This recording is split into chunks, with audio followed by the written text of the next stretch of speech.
Welcome back to the Coach's Edge podcast. Excited to have Djokaj, Oakland Community College up in Michigan. It's cold up there, coach. They just had some games canceled last week in high school basketball. He's off to a great start. First year with Oakland, and they are 12-3. Prior to that, he was a varsity coach at Livonia Franklin, Walled Lake Northern, De La Salle, won a state championship there, couple semifinal appearances. Everywhere he's gone, he's had success. Great basketball mind. He did a Coach's Edge presentation for some of our members a couple months ago. Just great stuff that he was able to share. Real compact. Shared a lot of good things on motion offense, blob, slob, so on and so forth. First year at the helm at Oakland CC. They're off to a great start. They're 12-3. Coach, you play till the end of February, and then it's March from there. You're dancing. So thoughts on the season so far? Did you expect to be where you're at this point in time? I'll be honest with you. First of all, thank you. I appreciate you having me again. Any opportunity to be on your podcast or help your coaching network is beneficial for me, and I value it. The opportunity to kind of talk about our program, talk about my experiences. One, helps me stay grounded, and two, anytime I can help other people in their journey, I'm happy to do that. As far as expectations, I'm going to be honest with you. No, I didn't really look ahead at all up until maybe a few weeks ago.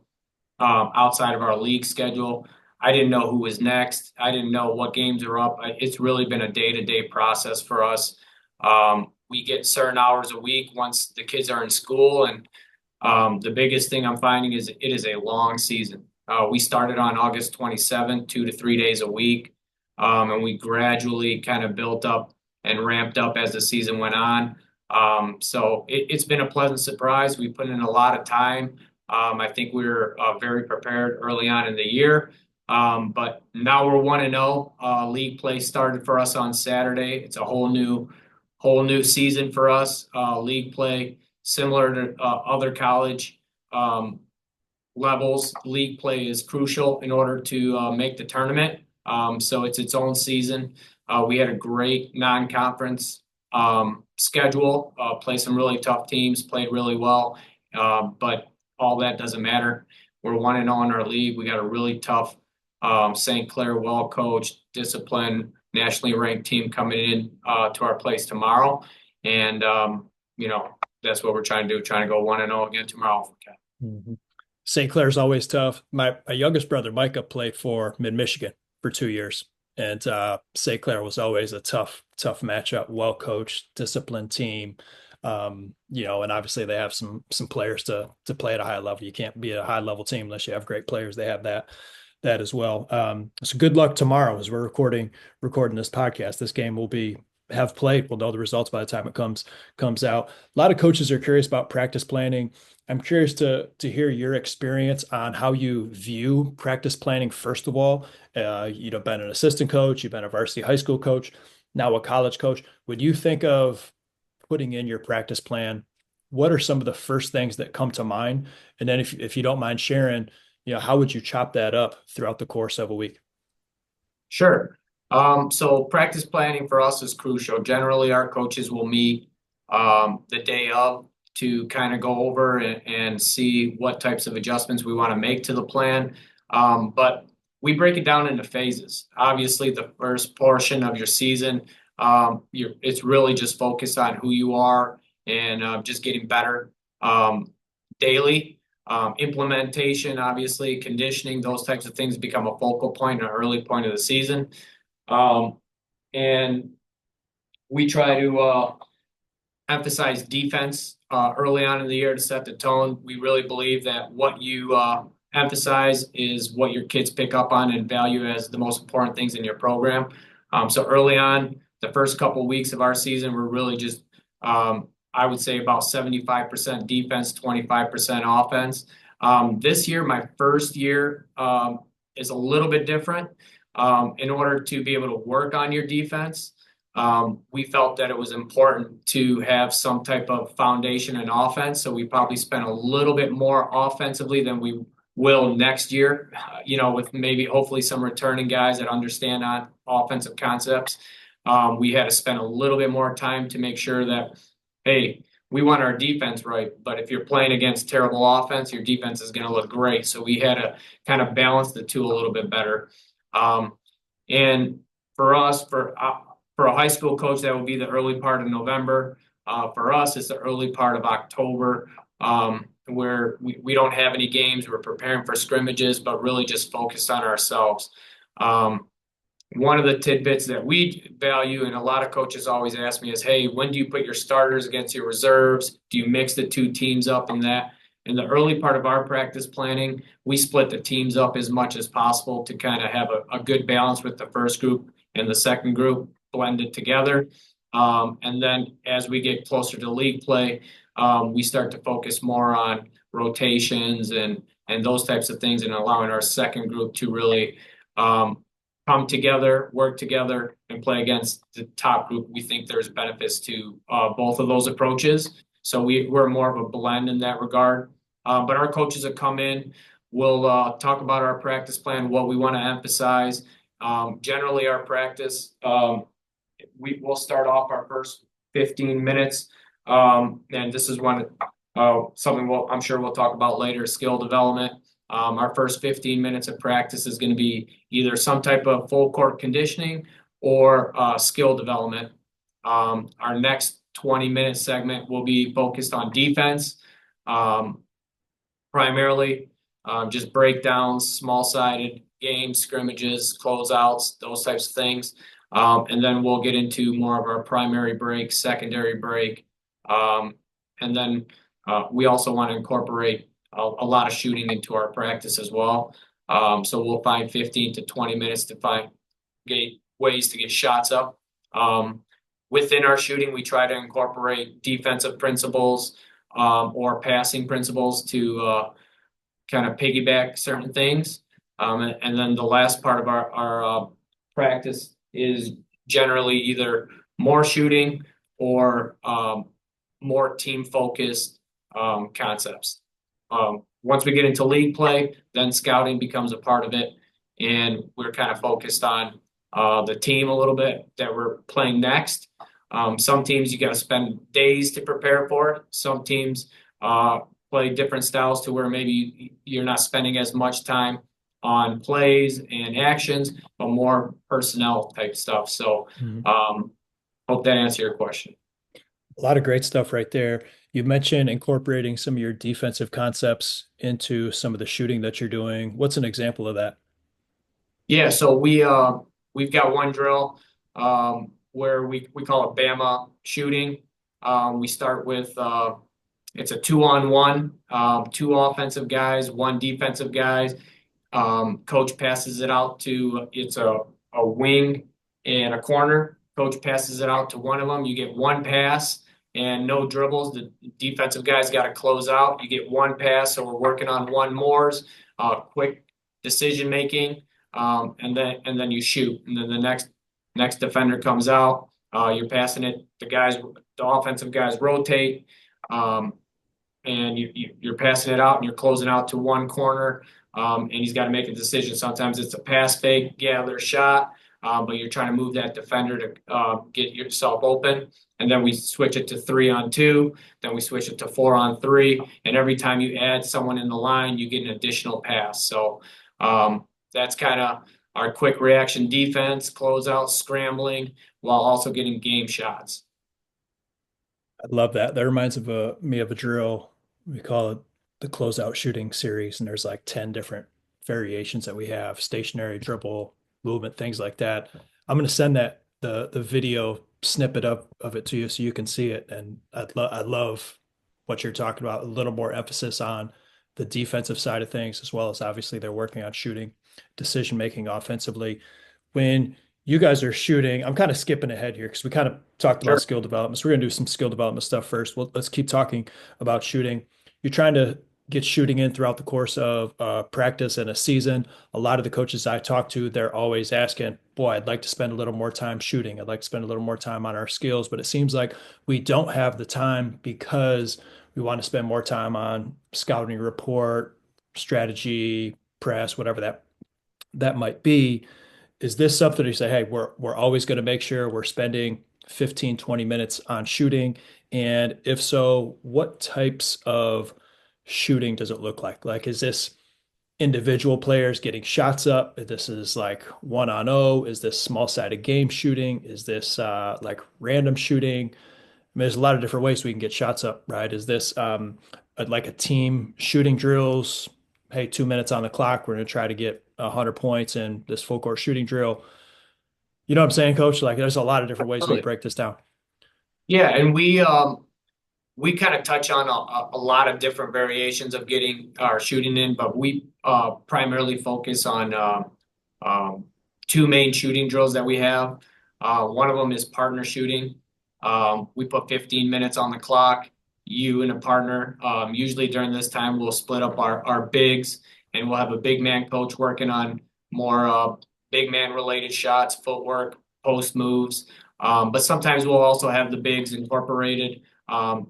Especially at the high school level. When you get to college, usually your bigs are a little bit more defined, and we don't want to pigeonhole too many high school guys, so we kind of balance it a little bit better. But if you have a group that your bigs are defined, we will usually split them off in their own basket, working on dunker spot stuff, jump hooks, footwork, up and unders, and things that the bigs work on. Meanwhile, our guards will be partnered up at a basket. We'll put 15 minutes on the clock and we'll work on what we call attack moves, either 2 foot finishes, 1 foot finishes, Euros, um, and basically we switch every 30 seconds. So you're rebounding for 30 seconds and you're attacking for 30 seconds. We try to emphasize not using the same move 2 times in a row. Mhm. So you work on floaters, you work on just getting to the basket during our attack move portion. After our attack move portion, which is 5 minutes, we get to our mid-range portion, where we'll go elbow to short corner, elbow to short corner, elbow to elbow, elbow to elbow, elbow to opposite short corner, elbow to opposite short corner, and then we'll work on pull-up jumper right, pull-up jumper left, and just really just get shots up that way. And then after that, we work on what we call our 3-point series. Our first round of our 3-point series is catch and shoot threes. The second round of our 3-point series is pass fake perimeter. So we pass fake perimeter, gather shot, pass fake perimeter, gather shot. And then we pass fake post, gather shot, pass fake post, gather shot. And then we work on off the dribble three. So it's either shot fake one slide to the right, shot fake slide to the left, or you're backpedaling, coming off the dribble and shooting a three in transition. And then the last round of our 3-point series, we call deep threes. When we were in high school, we call them Breslins, because once you get to Breslin Center, you're using the college three. So we wanted to work on deep threes, really helping kids extend their range. And we do that. Sometimes we'd add the 16th minute and have a bad pass shooting. So the rebounder gives a bad pass, maybe too low, maybe too high, and you've still got to get the shot off. Haven't done that one in a while, but kids really like it. And partner shooting to me, I always tell the guys, this is the most valuable portion of our practice. You can execute everything, but if you're not getting to your spots and knowing what's a good shot for you, you can execute everything. If it doesn't go in, it doesn't go in. So, and then also it's a great conditioner. Our other shooting drill that we do is 8-minute shooting. This is a great one. It keeps score. I can go back 10 years and tell you a lot of really good players, high scores, all-time high scores. We track our guys' scores to kind of see where they're at throughout the course of the year. It is one where how hard you work and how hard your rebounder works is going to impact your score. But we think that helps us hold each other accountable. It starts off right under the basket. You're rebounding on your own, form shooting, but speed form shooting. And you only count all net. After you go all net, you take one step back. You're at the first hash. Rebounder steps in. You're just doing catch and shoot from the first hash. Take a step back after a minute. You're at right in front of the free throw line. Catch and ready to shoot as many as you can make. They don't have to be all net after the first one. but you're right in front of the free throw line, getting as many as you can get. Then you go free throw line, then you go elbow to elbow, then you go deep twos, then you go top the key three, and you finish off with relocating 3 pointers. Our all-time high score is 172 in high school and 164 at the college level because of the deeper three. So we do that early on in the year, and then occasionally on a weekend if we have if we don't have a game for a while, we'll bring that back occasionally throughout the year. That was awesome. That was That's a lot of stuff. I freaking hope you can pick it up. awesome. That was awesome. Like to our listeners, I mean, give a clap in your car. That get the hands back on the steering wheel. That was awesome. I'm gonna go back to the 15 minutes.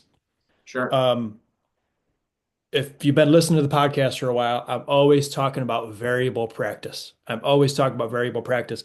Coach broke down 15 minutes straight of variable practice. Attack moves mid-range threes, and then within the attack moves the mid-range threes, there was variable practice within the changing of those different things, right? He said, we don't want to do the same finish twice, right? And then he gave you a variety of three-point shots and mid-range and types of finishes that you could.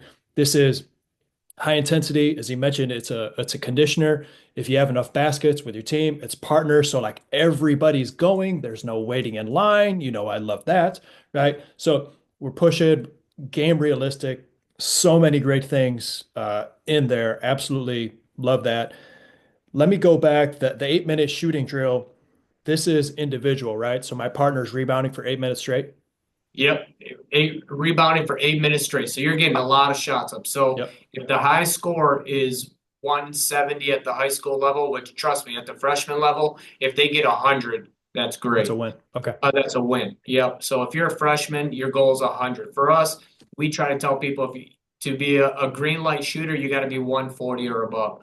That means you're getting your feet set. That means you got a quick release. That means you're hunting your shot, and you've got the mindset to be somebody that wants to work at shooting. So, obviously that varies because of those close range shot. You're 6'9", you can get a higher score just laying them in. But at the same time, you really got to work. And let me just piggyback off of these drills. They're shooting drills, but I walk around and my point of emphasis is rebounding and the pass. I Pass. grade the pass more than the shot. So Yes. these are great drills where, hey, let's go offhand passes, right? Or, hey, hit them in the shooting pocket. That's a lazy pass. You got to go and get that rebound. So there's so many other things other than the shooting that you can correct your guys on in these drills that are important as well. Let me repeat to you the 8 minute shooting drill because I want you to correct me if I'm wrong on anything because I Sure. think we have some coaches that are going to want to do it. I'm gonna steal this drill and do it with some of my guys and girls. So essentially, right in front of the rim, like a layup, 1 point, but it has to be nothing but net. Yep. Right, a minute of that. And you get your own rebound on that one. I'm getting my One own.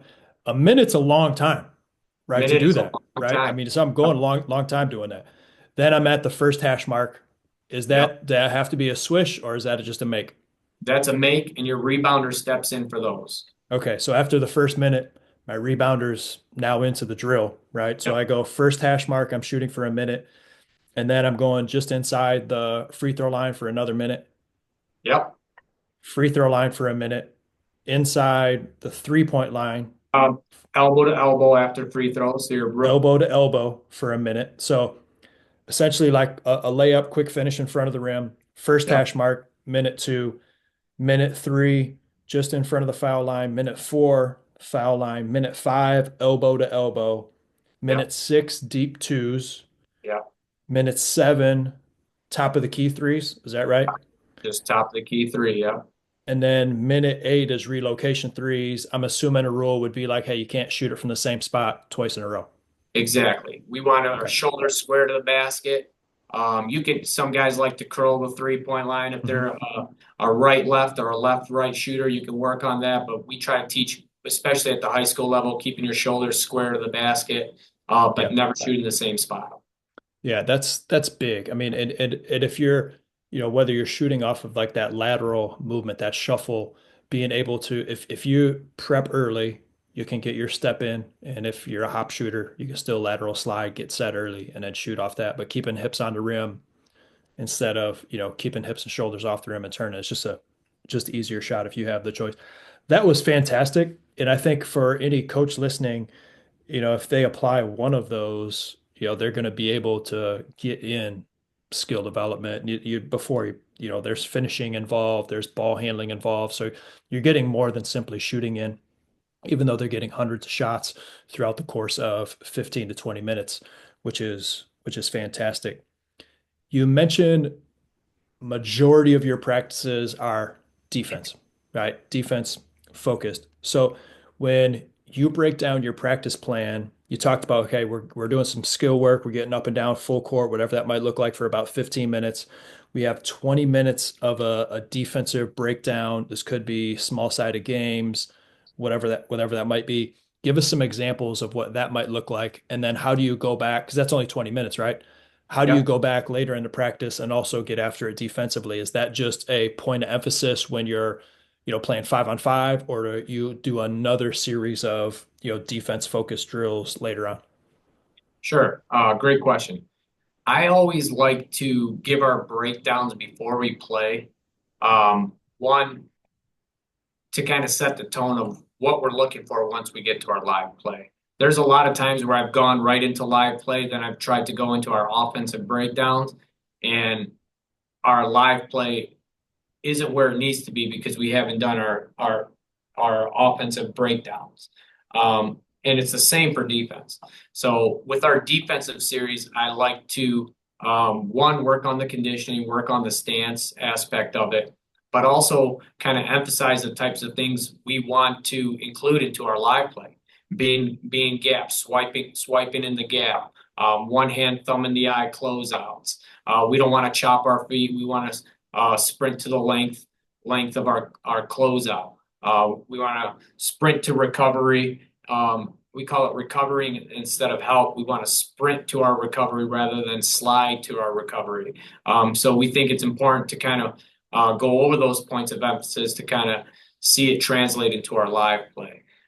So our 20-minute series, it changes, but it generally incorporates about 30 to 40 seconds of just stance work, jumping to the ball. I point in a direction, you jump and get into that stance and swipe. If I put the ball down, you're getting on the ground, then you're getting back up. Really old school, just stance stuff. And then after that, we split the group in half and we do full court zigzags. But our zigzags are controlled. So it's 2 dribbles forward, 1 retreat dribble, a change of direction dribble, and then 2 dribbles forward again. And we teach our defender to have their nose on the chest, eat up at the space as much as possible, show your hands, and cut them off with your chest. So rather than just zigzagging all the way up and you burn the guy and now you're in recovery mode, which we do occasionally, we're really just trying to build a habit of what it should look like in our zigzags. And then from there, we do what we call 1v1 zigzag closeouts. You zigzag into a right, into a left, dribble, and then you close out to the next guy. So you're going through 4 guys of closeouts and zigzags. Really good conditioner. And then sometimes we'll go 2v2 jump to the ball, but we'll generally go 3v3 jump to the ball. Stationary. Then we'll go 3v3 jump to the ball with an interchange so we can teach the middle guy how to open up, allow the other defender to get through, and then be in the help side and then close out. And then we'll go 3v3 chest ups where you dribble baseline and you got to chest them up, show your hand. He's working on his retreat dribble, then he's dribbling middle. So now we're teaching the gap guy how to stunt in the gap and then close out and reversing the ball. Once it gets to the other side, we're working on our pick and roll coverage. Whether we want a hard hedge, soft hedge, drop coverage, switch, or trap. So we're just working on all of that with a live action. And then we go into our 4v4 shell. And then what we call 4v4 transition shell. This is all in about 20 minutes. It's all in 20 minutes. And it's flying, high Hmm. pace. Offense isn't waiting for the defense to get set. As soon as you get it, you're switching from defense to offense. As soon as we yell switch, that offensive guy's getting in and making that first pass. So the next group's got to be ready to close out. And, it's really high intensity stuff. For our coaches listening that want to incorporate, I love how you built up, right? Started out with one-on-one, just built up into game situation, ball screen defense as an example, right? Um, for a coach who's listening and they want to incorporate essentially like a structure to this defensive progression throughout the course of practice, early in the practice, they're going to be like, there's no way we get that in 20 minutes, right? It's just so much teaching. How would you have them kind of pace themselves and add these building blocks? Like, is this something, hey, we're going to spend all preseason teaching some of these defensive and progression. So by the time it is mid-January, they're up and running. Obviously you're working with college players. Most of our Coaches Edge listeners are high school basketball coaches. What would be your advice to them? Yeah, that's a great question. Very fair as well.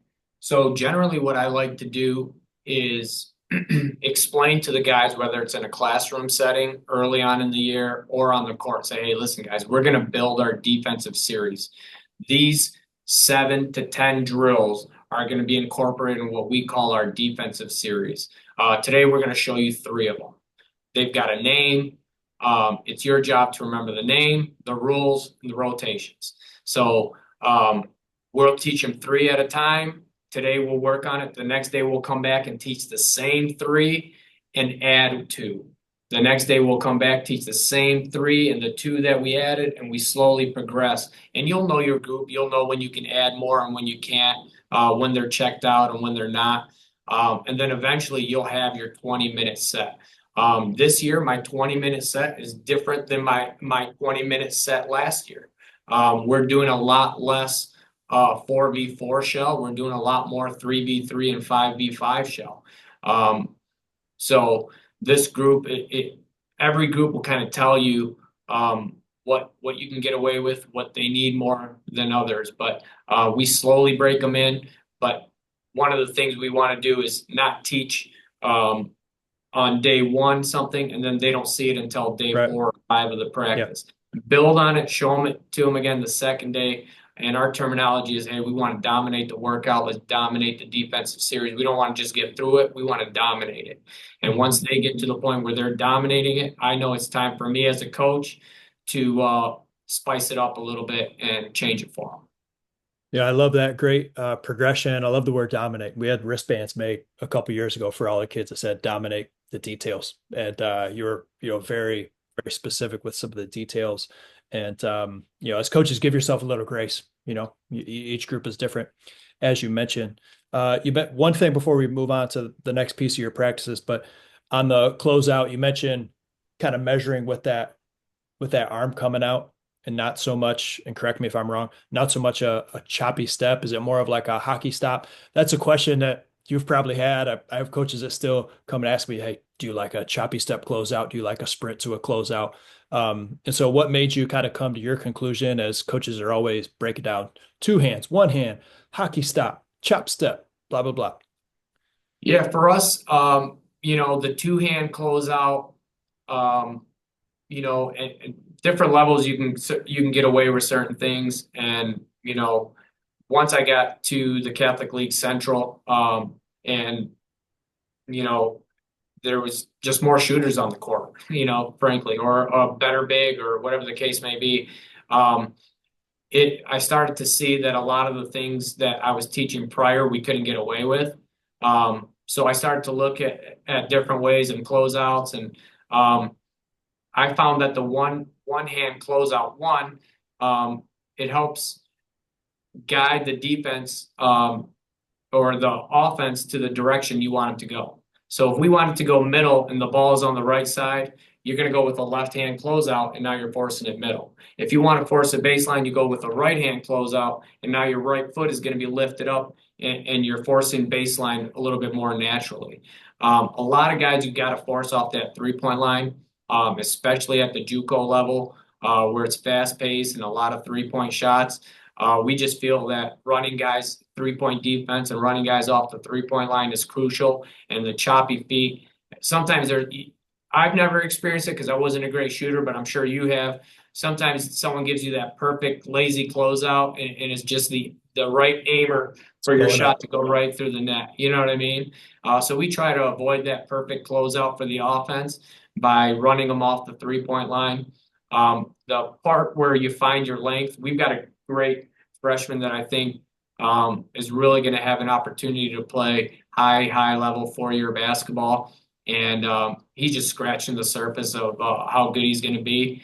His length and ability to defend perimeter shots is great, but he'd always bring his body all the way up to it rather than getting his hand and being in a better stance position. So we worked every day to kind of teach him to use his length, understand what his length is, to have his body be at the least as further away from the offensive players it can possibly be while still taking away the shot. Great breakdown. I love the reasoning behind it. I always felt, I had coaches over the years say, hey, two-hand closeout. I'd practice it. I don't think I ever did it in the game because I always felt slow. I always felt slow, like running up somebody with two hands by my shoulders. I always preferred one hand. Great examples of the spacing and the sides of the court, right? Is which hand you might put up. And also the footwork is a little easier to stop with a little more of a like I think teaching to close out defensively is one of the most important things you can do. I think and know how to attack a closeout offensively. It's one of the most important things you can do. Like if if I'm looking at a closeout and it's choppy step, that thing's going up. No questions asked. Shots going up. Yeah. If it's a closeout and you got a high foot that's a little more inside my frame, I'm attacking high foot. If you got a closeout with a high foot that the high foot is outside my frame, I'm attacking back foot. And if I see a true sprint, I'm not even catching it in a shooting position. I'm catching it on a run and like a staggered stance, and I'm gone. Right. And so if I can understand like my four ways to attack a closeout right there, those are generally your four ways somebody's going to close out anyway. So like I should be able to have an answer for no matter what you give me. And if you're good enough to get into like a quick stride, quick stop, hand hand kind of up in my vision slash shot pocket, and then be able to get back into a base quickly enough, now that's a really good closeout. Now I probably have to pass the basketball or jab step or something like that. So you did a nice job. So I just love it's a chess match, right? When it comes to closeout and the fact that you guys are so detailed with it, I think is a huge win. Uh, any more thing on the closeout you want to touch on? Because that could be a podcast in itself. Yeah, no, not really. Just that you make a great point. Really, it's hey, what are you doing after the closeout, right? So, you get the closeout, and now you still got to guard. You got to guard left, you got to guard right, you got to guard shot fake. So incorporating the next step after the closeout is something that gets neglected a lot. We teach our guys to kind of shadow the ball and to take a step backwards to be able to guard left and right. Right. Um, but adding that next element to the closeout is huge. What are you doing after the closeout? Love it. Love it. Love it. Love it. So you have your progression, 7 to 10 defensive progressions that you're doing. Then you're getting to some primary break and your secondary break. How much time do you spend on that? And then what does that jump into next in your practice? Yeah, so our primary break is I think the best teams, the hardest teams to defend are one, the teams that can get out and run the floor, but have some type of structure to that break. They know who's taking the ball out, whether it's potentially one or two guys. They know who's bringing the ball up. They know how they're running the floor. Those are the teams that for us are the hardest to guard. So we try to be that type of team as well. So our primary break is a great conditioner, but we're just basically running the floor on 5 trips and letting every guy score. One, so we hit the three, we hit the two, we hit the rim runner, we hit the trail, and then we go coast to coast. And then we'll do a round of that for everybody. And then we'll do a round of that with where we'll add 13 seconds and we've got to run a quick hitter. So the timing to it on our college court is We put 29 seconds. We want to do 5 trips in 29 seconds. So we're really running the floor. And then we'll add 15 seconds to that to get our quick hitter in. So we'll do that. And we call that our primary break. Primary break is another word for fast break. Mhm. So we really just want to work on that. And then after that, we work on our secondary break. Secondary break to us is a set of actions where your primary break is slowed down. A team gets from their transition defense to their half court defense, but with some holes in it. And we try to attack those holes with what we call a secondary action, whether it's a double screen away or a flare screen or a flash and back cut, whatever our actions are. We pick 1 to 7 of those, and we'll go through our secondary break that way. Mhm. I love the progression, the quick pace of it. Is that, for example, hey, your first five, you have the clock set up, they're running through 30 seconds, a minute, I forget how many seconds you listed up, and then the next group jumps in and then they hit it. Yep. So we'll have a coach or someone on the side make a layup, like pretending the other team made a layup. We'll have our 4-man take the ball out. We'll start our 29 seconds once the ball is inbounded and caught just like a game situation. And they're going down north and they're hitting the three. The four's got to sprint all the way down, get the ball out. Our wings got to touch the baseline. Our 5-man's got to get up his head under the basket, and then you're coming south. And then you're going back north, then you're coming back south. So it's 5 trips at full pace. And we value the inbound. We got to clear the backboard on the inbound. We got to have 2 feet in. We got to make a nice hard pass. So we're teaching our guys how to play really fast and get the ball out the net. Mhm. That's great stuff. So we're about an hour into practice, right? I know you Yeah. mentioned you're also putting in shooting. So what do you piece in after this, after you've worked on your primary and your secondary break? Yeah, so our secondary break, we put 8 minutes on the clock. That's 6 trips, 5-on-0. A lot of people don't do a lot of 5-on-0 anymore. We do 6 trips, 5 of them are 5-on-0, and then the last one is a live. So if let's say our secondary options are 1, 2, 3, 4, and 5, we'll run 5 of them, and then on that 6th trip coming back, we run one of those 5 against a live defense. So we will do that, and then we also incorporate our press break into that time as well to really piggyback a lot of things, our press break, our zone defense into a lot of those things. And then the last 4 minutes after we do our secondary, that last 4 minutes is 4-minute game. We call it going live. So we do a 4-minute game, 0-0, where we play a 4-minute scrimmage session. After that 4-minute scrimmage session, we go right into free throws. Our free throws are 3 guys at a basket. We put 6 minutes on the clock. All right. We have a rebounder. We have a free throw shooter. And we have a guy at half court. The free throw shooter and the guy at half court have a basketball. The rebounder is the rebounder for 30 seconds. So you go to the free throw line and we're shooting 30 seconds of free throws. So you're getting able to get a rhythm, go through your routine, get 30 seconds. You should get 7 to 8 of them up, no problem. The guy at the top is working on retreat dribbles and change direction dribbles. So you're changing direction, retreat, getting that right foot, plant foot in to hold off a defender, retreat dribble behind the back, retreat dribble between the legs. So he's getting 30 seconds of ball handling, and then he's going straight from 30 seconds of ball handling to shooting a free throw. The rebounder is going to the top. He's doing 30 seconds of ball handling. The free throw shooter is doing 30 seconds of rebounding. So we're alternating that 3-man progression. We're putting 6 minutes on the clock. So every person is getting 2 minutes of free throws and 2 minutes of ball handling and 2 minutes of rest.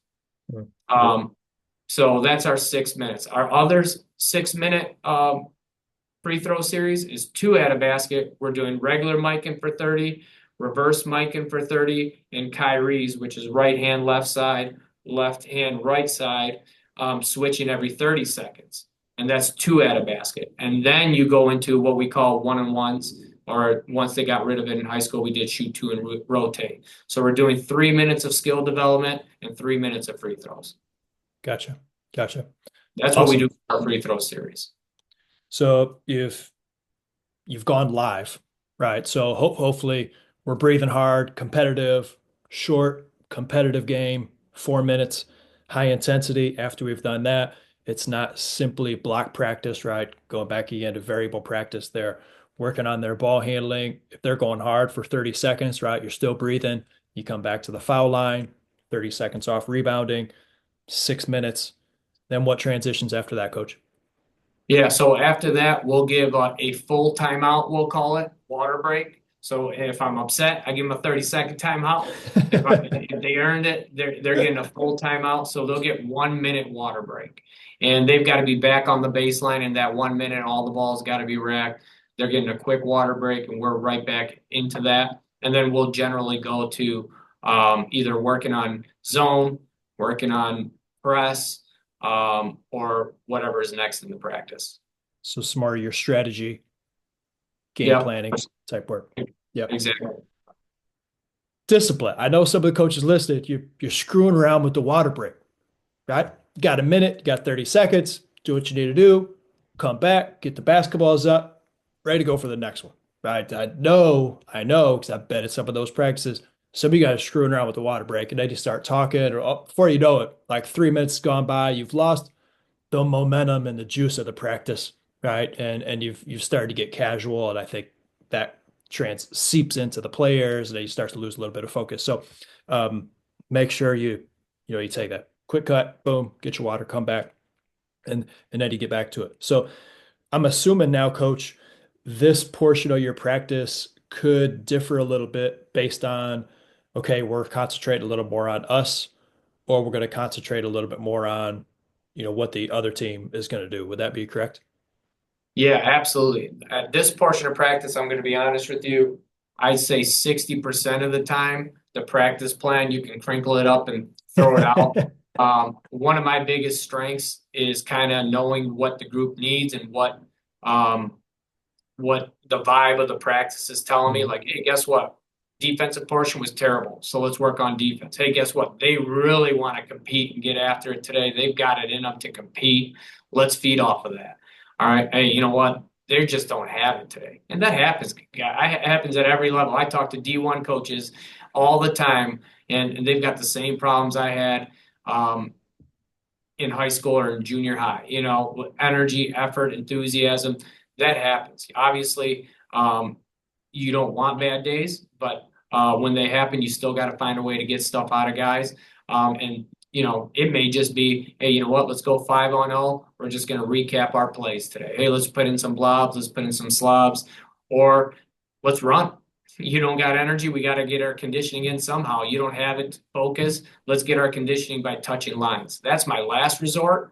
But sometimes that's what it comes down to, and that's okay as well. I'm old school in that regard. But for the most part, we are going to want to come and do situational stuff after that. Hey, we're down 5 with 2 minutes to go. We're up 5 with 2 minutes to go. And that's where we can incorporate that, or scout and report. This is how we're going to guard this shooter. This is how we're going to guard this offense, whatever the case may be. Hmm. How do you wrap up a practice? Something that I'm trying to get better at when I'm training, when I'm running clinics and camps and running practices for other coaches that bring me in, is how I finish. I feel like a strength of mine is, once we're up and running, I'm really good at, like you said, like getting a feel for the group and understand where we need to go. I need to get better at, like, how do we close? How do we finish this thing? How do you guys approach that part of your practice? Sure. That's a great question as well. Um, what we like to do, or what I like to do as a staff, I go around and ask my coaches, did we get what we need? And once they tell me we've got what we need, conditioning wise, effort wise, we generally wrap it up with a game that we call 50-50. It's pressure free throws. But if you're like, hey, coach, we got a lot done, but we still need a little bit more conditioning in, we might go to like a Karl Malone drill where you're just trying to run the floor, pass pass back, catch, layup, pass back, catch, layup. You've seen that full court progression, or another drill we call Iowa State. I can share those with you another time. But we'll just get some quick conditioning in Get if up I and down more. Yep, get up and down, maybe with some time drills. But every one of our practices, we finish with the drill we call 50-50. They circle around the free throw line. Sometimes it's the first quarter free throw. Sometimes it's the fourth quarter free throw. And you'll go up. We'll put 50-50 on the board. And everyone shoots one free throw. If you make it, two claps, and you're up 51-50. Next guy comes up and shoots it. If he makes it, two claps, and you're up 52-50.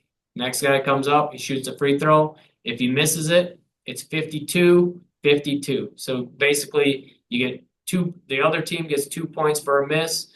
Your team gets 1 point for a make. You're all on the same team. Everyone shoots one free throw, and at the end of it, you want to be winning. If not, there's a consequence. Our guys love it. It's something that we get to draw back into game situations. We had a situation earlier. Lyndon Holder needed to hit two free throws for us to tie the game and send it into overtime. And he gets to the free throw line, and our whole bench is going 50-50, baby. We do it every day, 50-50, That's pressure free. awesome. So, it's an opportunity for us to get pressure free throws in and put ourselves in a consequence situation. And more times than not, they get it done. But if they don't, coaches win and we get some conditioning in. Fast paced, competitive. You guys enjoy it. To our coaches listening, we've packed a ton in this. And so if you're looking at the remainder of your practices throughout the course of the season, I know that you're going to find this episode beneficial as far as how you can be efficient, get a lot accomplished, whether it's skill development or anything else. Coach, this was fire, man. I appreciate you taking the time. Good luck this season. This was a blast. You have to come back again and talk to us. Man, I appreciate you giving me the platform. This is fun for me as well. So, I don't get asked too many questions, especially to share with other coaches and all that. So it's all new to me. I appreciate you giving me the platform now twice to do it. I'd love to help any way that I can. And just to your listeners, I'm one of those easy guys to get a hold of. You can reach out to me, email. I'm always willing to help. So many people have helped me along the way. Podcasts have helped me. So if I can give back, I certainly find time to do it. Sometimes I find too much time, if you ask my wife. Understandable. I think same thing. My wife would say the exact same thing. I'll put the link. Check out Oakland CC. I mean, whether you're one of our listeners in California, right, or you can check out a game, right, because you're a local listener in Michigan, go see what Coach is doing. Some great stuff. You guys are off to a great first half of the season, and good luck the rest of the way. Thanks again. Thanks to our listeners. Get after it.